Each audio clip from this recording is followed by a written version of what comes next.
L'AES, l'Alliance des États du Sahel, a 1 an. Que vous inspire le bilan, passé la première année d'existence de cette organisation?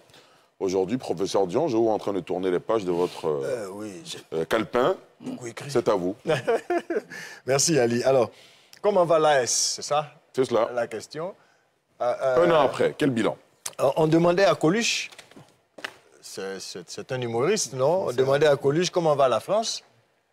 Il dit la France va mieux. Pas mieux que l'année dernière, mais mieux que l'année prochaine. J'ai envie de dire la même chose de l'AS. L'AS va mieux, pas mieux que l'année dernière, mais mieux que l'année prochaine. Je crois, je peux me tromper, mais j'observe qu'ils sont dans un piège. Intellectuellement parlant, j'appelle ce piège la quadrature de l'AES, en référence à la quadrature du cercle. Ce problème antique, où on se demandait comment un cercle peut être carré. La question du cercle carré. Nos amis sont devenus souverainistes, mais un souverainisme assisté, sous contrôle. Un souverainisme aligné. Comment c'est possible? Je suis souverain et en même temps, je suis sous la direction d'eux. Je quitte la direction d'eux, je quitte la tutelle d'eux et je me mets sous une autre tutelle. Qu'est-ce qu'on a fait d'extraordinaire et de particulier? On pourra vous rétorquer, on a quitté la tutelle d'eux pour aller sous l'autre tutelle parce que la deuxième tutelle nous autorise d'être plus libres, notamment dans le choix de notre armement. Ça ne reste pas une tutelle? Ça reste une tutelle, mais au moins... Et ça ne pose pas un problème à la souveraineté? Un peu plus. Et ça ne pose pas un problème à la souveraineté? La souveraineté, ce n'est pas quand on dépend. La souveraineté, c'est quand on a la possibilité de faire ce que. Mais quand on dit on ne va pas aller saluer Macron parce que c'est répugnant et c'est humiliant pour l'Afrique, et qu'on va faire le garde à vous devant Poutine, qu'est-ce qu'on a fait d'extraordinaire? Ou on est souverain ou on n'est pas. C'est ça que j'appelle la quadrature de l'AS. Deuxièmement, à l'intérieur même de ces États, qu'est-ce qui se passe? Ont-ils acquis plus de liberté? Zéro. Les peuples ont-ils acquis plus de liberté? Les gens ne peuvent même pas parler. Ils ne peuvent même pas s'exprimer.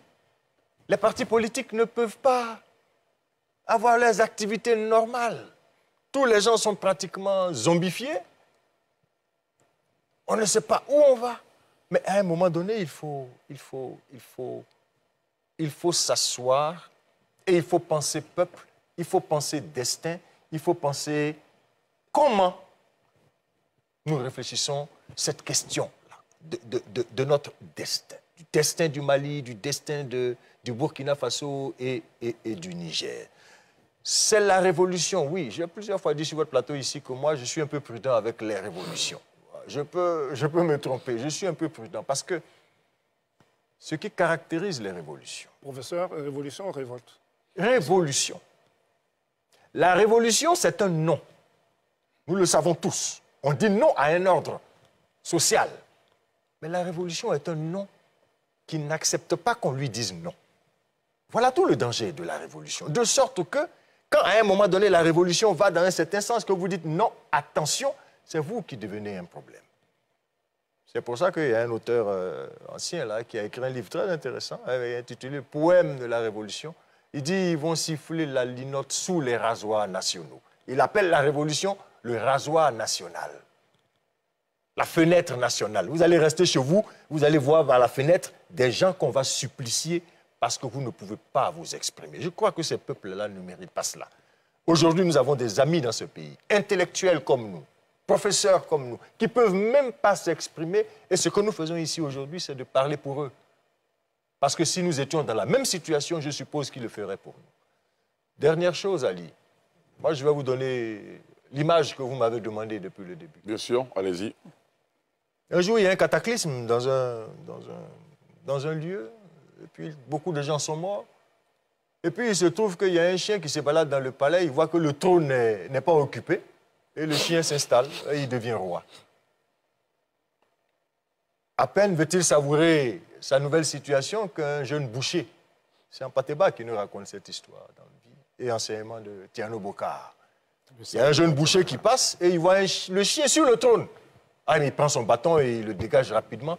Et le boucher s'assoit sur le trône. Il est devenu roi, il est devenu empereur. Tout le restant des individus, là, ils viennent au palais, ils voient qu'ils ont un nouveau roi. Ils font allégeance. Bon, comme vous êtes notre nouveau roi, ben, quels sont les ordres? Ben, il commence à donner des ordres. Seulement, quand il donne un ordre, il accompagne ça. Si vous ne faites pas attention, je vais vous traiter comme je traite la viande à l'abattoir. Mais parce que c'est un boucher et il ne connaît que le langage de l'abattoir. Si vous donnez votre pouvoir à quelqu'un qui a le langage de l'abattoir, mais il va vous traiter comme on traite des moutons ou des bœufs. Il faut que les peuples regardent et que nous tous, nous comprenions qu'il y a des gens qui doivent gouverner parce qu'ils ont le savoir du pouvoir. Il y a des gens qui sont faits pour aller se battre, pour défendre leur patrie. Il y a des gens qui sont faits pour, il y a des gens qui sont faits pour. Il ne faut pas de mélange de genres. Il ne faut pas de mélange de genres. Et ça ne fait pas du bien à ces pays-là. Il faut qu'on sorte très rapidement de ces révolutions-là. Très bien. Sébastien? Malheureusement, on a donné du pouvoir à certains et donné l'argent en coulisses aux autres. Sébastien. Terminé, Sébastien, allez-y. Mais je voudrais, pour l'AES, m'intéresser au bilan sécuritaire. C'était leur, comment je vais dire Cheval ça? de bataille. Cheval de bataille. Quand ils venaient, quand ils ont créé l'AES, je considère que c'est toujours, puisqu'il était question de mutualiser les moyens de défense et tout ça. C'est cela. Le résultat n'est pas bon. Le résultat n'est pas bon. L'insécurité est grandissante. Les enfants ne vont plus à l'école. Au Mali, je crois, l'insécurité est grandissante. De ce point de vue, le bilan n'est pas bon. Même si on s'arrange pour faire diplomatie et créer une institution pour la faire fonctionner, mais l'objectif, c'était la sécurité et on n'en est pas encore sorti. La sortie de la crise, je veux dire, au contraire, ça devient un peu plus grave chaque jour. Et donc, il faut vraiment s'inquiéter. Il y a ça, premièrement. Deuxièmement, il était question qu'ils quittent la CEDEAO, mais maintenant, ils ont réussi le pari de s'isoler totalement, mais de s'enfermer. Et ça, c'est un autre danger. Cet enfermement a pour conséquence qu'il n'écoute personne. C'est un enfermement à la fois territorial, mais aussi du point de vue intellectuel. Il n'écoute personne et l'espace public, la liberté de l'espace public sont vraiment restreintes au fur et à mesure. Et là, il y a un gros souci. Ils ont besoin, moi je dirais, bilan, ils ont besoin d'aide. Bilan, ils ont besoin d'aide.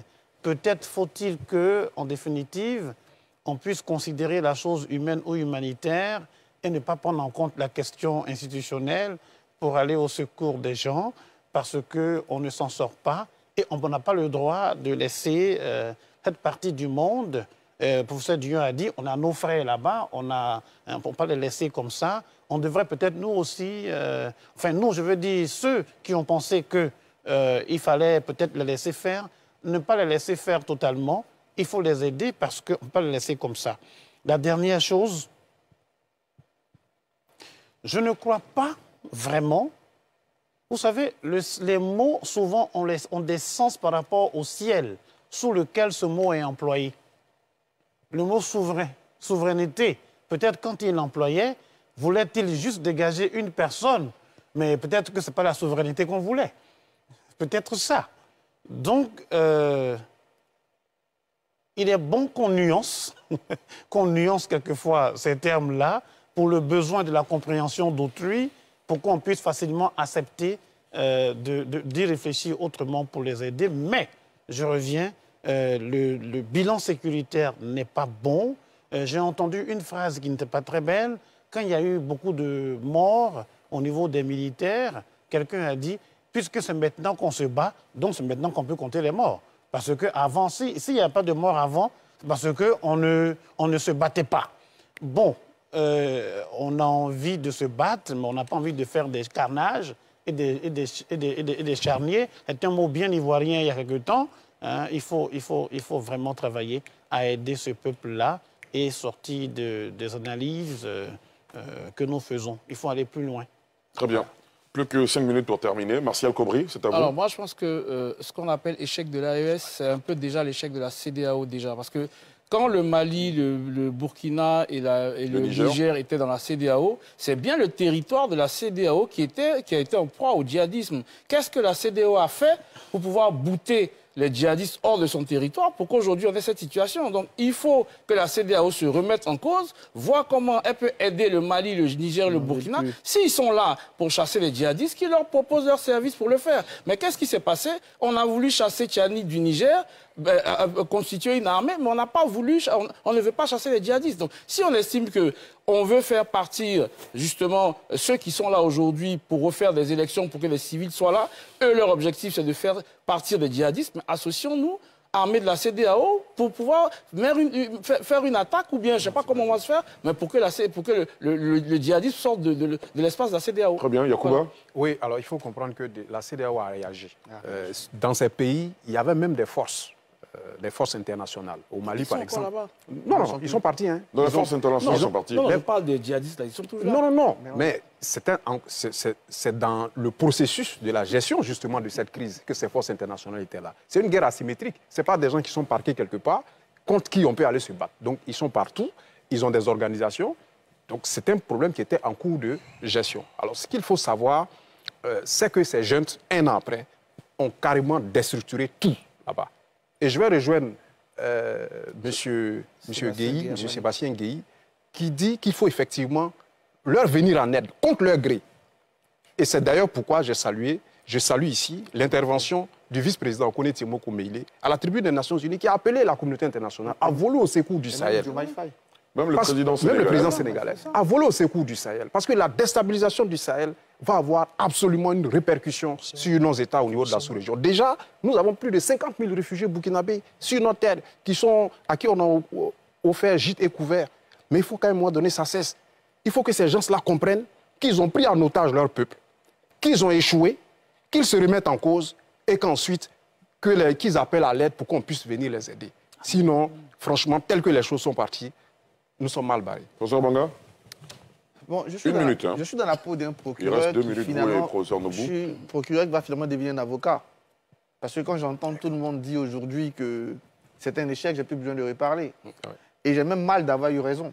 C'est pas ça. Dans cette étude, bon, je pense que, vous savez, quand vous entendez que 50 élèves gendarmes, c'est-à-dire des gens qui allaient rentrer dans la vie active, vous savez, en Afrique, quand quelqu'un travaille, c'est toute une famille, des familles qui sont contentes, sont morts.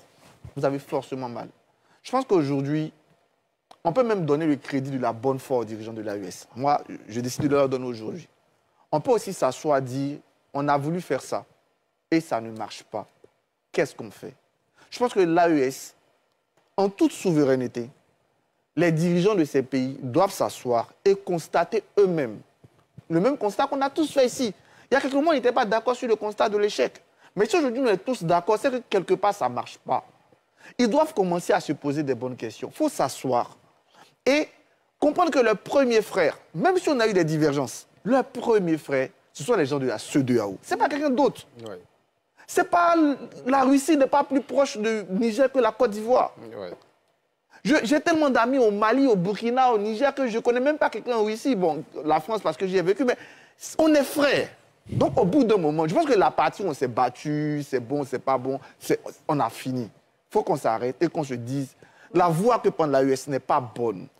Il faut déjà se dire ça. Se poser ensemble la question de qu'est-ce qu'on fait. Mais d'abord, il faut permettre des libertés. Il faut comprendre que le tout militaire ne résout pas la crise militaire. Il faut arrêter de faire la guerre avec tout le monde. Le monsieur est parti traiter le ministre des Affaires étrangères de l'Algérie d'énergumène. Ça va, les gars, ça va. Arrêtons-nous. Sinon, on va tous courir à la perte. Tous. Donc, je pense qu'aujourd'hui, il faut qu'on reprenne. Je pense que le Togo, le Sénégal, qui sont donnés pour mission d'être des médiateurs, doivent reprendre le travail pour qu'on se remette ensemble pour travailler sur des bases communes. La base commune, c'est la démocratie. C'est vrai que chez nous, c'est peut-être pas avancé, mais on ne va pas reculer avec les coups d'État. Donc, on sort des transitions qui ramènent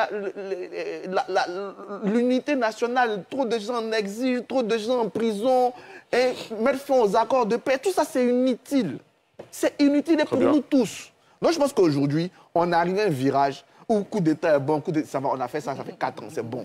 On n'a qu'à s'asseoir, on va chercher à sortir de cette crise. Parce que trop de gens meurent et notre espace est aujourd'hui menacé. Et clairement, sur les Sahel, on chute tous. Alors, un appelant qui nous appelle depuis la Guinée. Bonsoir et bienvenue, vous nous entendez? Oui, allô? Comment vous vous appelez, s'il vous plaît? Oui, je vous reçois, je vous reçois. Quel est votre nom?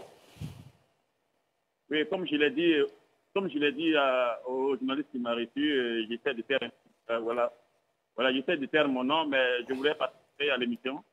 Allez-y, allez-y. Allez-y rapidement, vous avez quelques secondes, allez-y. Voilà, bon, je voulais un peu intervenir sur le problème de l'AES. Oui. Parce que nous savons tous que l'AES est dans une situation difficile. C'est ce que tout le monde a dit.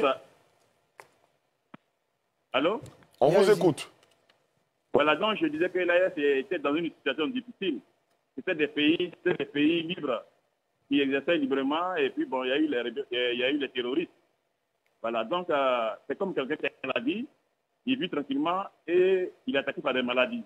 Une fois que la maladie est rentrée dans le corps de l'homme, pour l'éradiquer, ce n'est plus facile.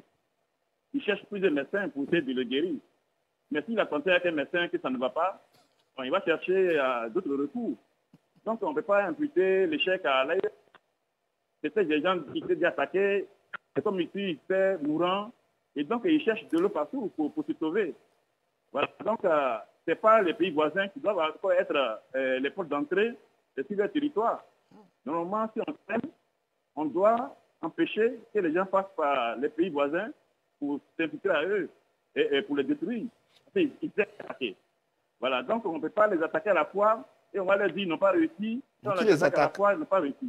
Et c'est de ça que M. Bourgi vient de parler là. Voilà, parce que c'est déjà M. Bourgi vient de parler. Voilà, parce qu'on se laisse dominer et quand on nous dit que, voilà, on se laisse manipuler, on crie non pour dire que oui, c'est pas vrai, c'est pas vrai. Voilà, la Côte d'Ivoire a trop fait d'intellectuels, il y a trop d'intellectuels à l'extérieur de la Côte d'Ivoire. Voilà, donc quand les gens sont sur les panels, on veut faire des vrais débats qui grandissent la Côte d'Ivoire. On ne veut pas les partisans qui alors, est-ce que vous pouvez m'écouter, s'il vous plaît? Vous nous entendez? Voilà, donc dites-nous clairement. Mais alors, à ce moment-là, dans ce cas, vous n'avez pas appelé pour participer au débat, vous n'allez pas faire un monologue. Si on vous interrompt pour vous relancer, vous devez avoir la discipline d'écouter. Alors on est bien obligé de l'interrompre. Hein. À la régie, on l'interrompt, s'il vous plaît. On a besoin de gens disciplinés. On veut vous poser une question pour relancer le débat. Vous n'allez pas faire un monologue. Si on vous a pris au standard, connaissant votre point de vue, c'est bien parce qu'on veut faire le débat. Mais à ce moment-là, quand vous appelez, il faut laisser également les autres intervenir. Professeur Nobo, on termine avec vous. Merci. Alors, faire le bilan de l'AES, 1 an, je pense qu'il fallait le voir à 3 niveaux me concernant, au niveau sécuritaire, au niveau politique et au niveau économique. Je partirai du niveau politique. Les libertés sont confisquées. Il n'y a plus de démocratie. Le pouvoir est aux mains des militaires. Quand vous avez des militaires, vous savez que ce n'est pas l'émanation du peuple.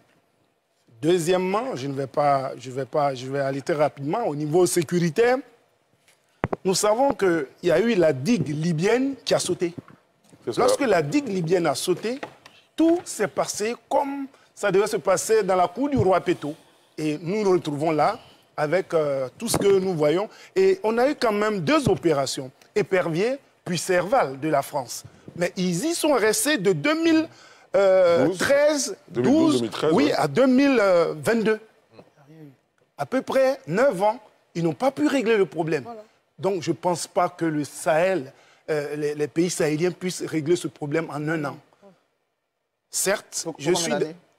En 1 an. Il faut combien d'années pour qu'il règle? Non, j'ai dit en 1 an, je ne pense pas que... Je ne peux pas donner le nombre d'années. Je vais simplement dire qu'il faut les aider, effectivement, mais je ne pense pas qu'on puisse avoir un bilan sérieux après un an. D'accord. Et au niveau économique, je l'ai dit tout à l'heure, le retrait de la CEDEAO, à un moment donné, quand on veut battre sa monnaie ou quelque chose, c'est difficile, c'est pas facile à le faire. Et donc, nous comprenons, il faut les échanges, la diplomatie, tous ces éléments sont rompus, tous ces amarres sont rompus, et ça crée des difficultés pour ces pays-là. Il faut les aider, mais je pense qu'ils pourront s'en sortir si nous les aidons et si nous arrivons à trouver la solution. Si l'aide aussi est acceptée. Voilà, une chose est d'aider, mais une autre chose, c'est d'accepter la main tendue. Alors, veuillez tout simplement vous abonner et activer la cloche de notification pour ne rien rater. Retrouvez KDV Africa sur YouTube, Facebook, TikTok.